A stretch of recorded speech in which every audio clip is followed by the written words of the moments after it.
Welcome to my channel Anupam political dialogue.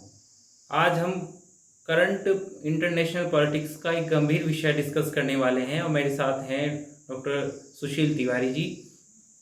आज का विषय यह है कि जैसे कि आप जानते हैं ईरान और इजराइल वॉर इज़ कंटिन्यू और ये बड़ी सोचने का विषय हो रहा है कि अब इजराइल क्या करने वाला है और इसमें भारत की क्या स्थिति होने वाली है। यानी यदि ये वार बढ़ती है, महायुद्ध का रूप लेती है, तो इसका भारत पर क्या फ़र्क पड़ने वाला है। तो आज हम इस बारे में थोड़ा डिटेल से और गहराई से डिस्कशन करने का प्रयास करेंगे कि भारत का इसमें स्टैंड क्या हो सकता है, भारत पर इसका क्या प्रभाव पड़ने वाला है।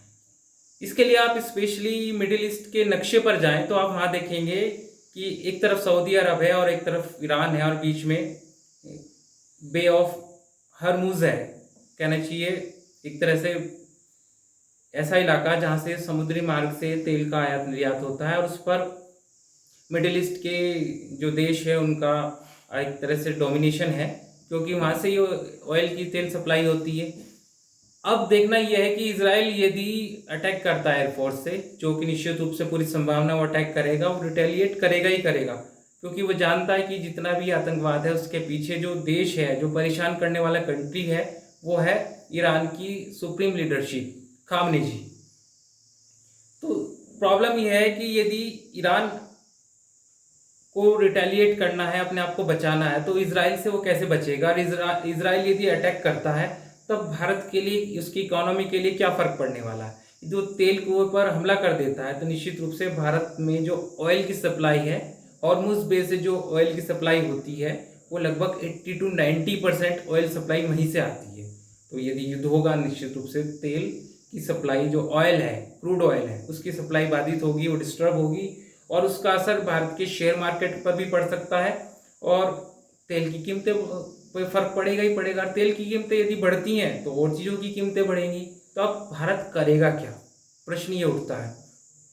इस समय ईरान एक डिप्लोमेसी चल रहा है, वो जानता है कि इजराइल अटैक करेगा, उस अटैक से वो बचना चाहता है, तो वो पूरी कोशिश कर रहा है कि भारत इसमें इंटरफेयर करे, भारत इजराइल को समझाए कि भाई तुम अटैक मत करो। पर मुझे लगता है ये डिक्टेटरशिप की सोचने वाली बात होती है कि आप तो अटैक करो और दूसरा अटैक ना करे।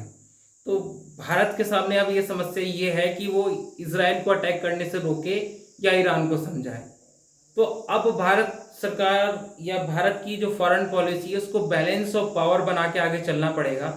उसको इजराइल का भी सपोर्ट करना है, क्योंकि इजराइल जो कार्य कर रहा है वो आतंकवाद के खिलाफ है, वो रिटेलिएट कर रहा है, वो किसी पर अटैक नहीं कर रहा, किसी की जमीन नहीं कब्जा रहा है, वो किसी को परेशान नहीं कर रहा, वो अपनी जान बचा रहा है। किससे? आतंकवाद से।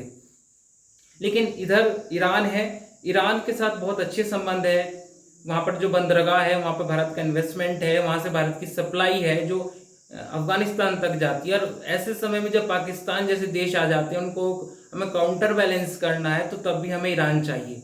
वो बात अलग है कि कश्मीर के इशू पर ईरान हमेशा न्यूट्रल रहा है, उसने खुले रूप से भारत का भी पक्ष नहीं लिया और उसने खुले रूप से पाकिस्तान का भी पक्ष नहीं लिया है। लेकिन प्रॉब्लम ईरान से नहीं है, ईरान के लोगों से नहीं है इजराइल को, प्रॉब्लम इजराइल को वहाँ की सुप्रीम लीडरशिप से, जो आतंकवाद को रिलीजियस आधार पर मोटिवेट कर रही है। अब भारत सरकार को चाहिए कि वो दोनों के बीच नेगोशिएशन करे, यदि संभव हो तो इस युद्ध को रुकवाए, या जो ईरान की सुप्रीम लीडरशिप है उसको एग्री करे कि वो गन डाउन कर दे इजराइल के सामने, तभी तो वहां पर विनाश रुक सकता है। तब वहां से ऑयल की जो सप्लाई होगी वो भी भारत के लिए बाधित नहीं होगी।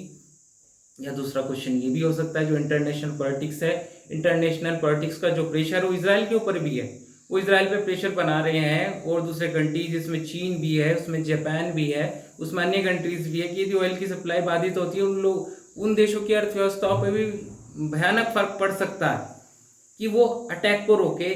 पर मुझे लगता है कि इजराइल रुकने वाला नहीं है, वो जानता है कि आतंकवाद के पीछे जो मुख्य कारण है, मिडिल ईस्ट में जो प्रॉब्लम है उसका मुख्य कारण है ईरान की सुप्रीम लीडरशिप की नैरेटिव्स, जो रिलीजियसली मोटिवेटेड है। वो जिहाद करना चाहते हैं पर वो जिहाद का मतलब नहीं जानते हैं। तो ऐसे में पूरे वर्ल्ड के लिए एक प्रॉब्लम है। इसका एक सॉल्यूशन ये हो सकता है कि ईरान की जो लीडरशिप है उनको अपदस्थ कर दिया जाए, या वो अपनी सेंटिमेंट्स को चेंज करे वो बहुत मुश्किल है। तो दूसरा तरीका यही है जिसकी कोशिश में शायद इजराइल भी है, जिसकी कोशिश में अमेरिका भी है, और भारत भी यही चाहता है कि इस मिडिल ईस्ट में शांति रहे। वो इजराइल के पक्ष में भी है, वो ईरान के लोगों के भी पक्ष में, लेकिन आतंकवाद के पक्ष में नहीं है। इसीलिए एससीओ की मीटिंग में हमारे विदेश मंत्री एस जयशंकर गए हैं। वो पाकिस्तान से कोई वार्ता करने नहीं गए हैं कि हमारा आदान प्रदान कैसे होगा, कैसे बढ़ेगा। No, they are counterbalancing and supporting Israel. मतलब वो चाहते हैं कि इजराइल के एससीओ इजराइल को सपोर्ट करें, और जो चाइना का बेसिकली मॉडल है, चाइना बेस्ड एससीओ मीटिंग जो पाकिस्तान में होने वाली है, उस मीटिंग में इस चीज से एग्री कराएं कि ये जो आतंकवाद है वो किसी भी स्तर पर ठीक नहीं है। तो मुझे लगता है आज की स्थिति में आप सब समझ गए होंगे कि यदि ईरान इजराइल वार होती है तो उसका भारत क्या अन्य देशों की अर्थव्यवस्था पर भी बड़ा फर्क पड़ सकता है।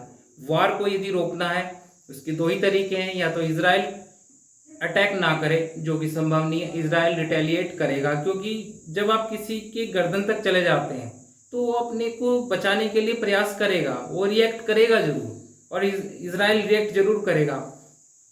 और दूसरा तरीका ये है कि पूरा वर्ल्ड मिलके या मिडिल ईस्ट मिलके या जो देश आतंकवाद से परेशान है वो देश मिलके ईरान में सत्ता परिवर्तन कराए।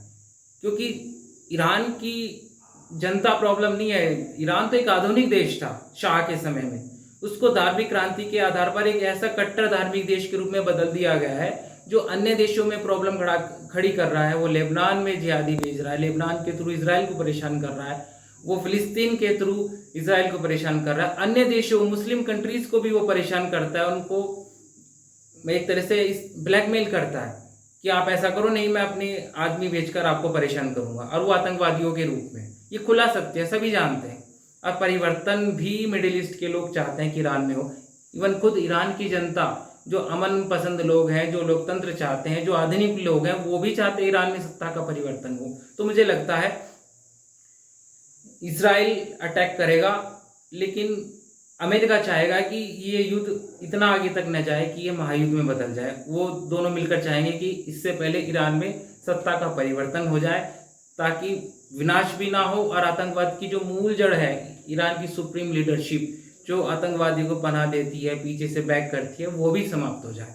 मुझे लगता है इस वीडियो में आप मेरी बात को समझे होंगे और मैंने आपकी जिज्ञासाओं का उत्तर देने का प्रयास किया होगा। मेरे पास से फिलहाल इस समय स्मार्ट बोर्ड नहीं है, यदि वो होता तो मैं आपको एक्सप्लेन करता नक्शे के द्वारा कि कैसे ये प्रॉब्लम मिडिल ईस्ट से लेकर पूरे वर्ल्ड पॉलिटिक्स को प्रभावित कर सकती है और प्रभावित करने वाली है। आपका कोई प्रश्न हो, कोई जिज्ञासा हो, आप जो मैं कह रहा हूँ आपको उसमें कुछ कमेंट हो, आप इस वीडियो को शेयर कीजिए, लाइक कीजिए, कमेंट कीजिए, सब्सक्राइब कीजिए, और जिस क्वेश्चंस पे इंटरनेशनल पॉलिटिक्स के आप चाहते हैं कि मैं वीडियो बनाऊँ उसका भी कमेंट कीजिए। जय हिंद, जय भारत, वंदे मातरम।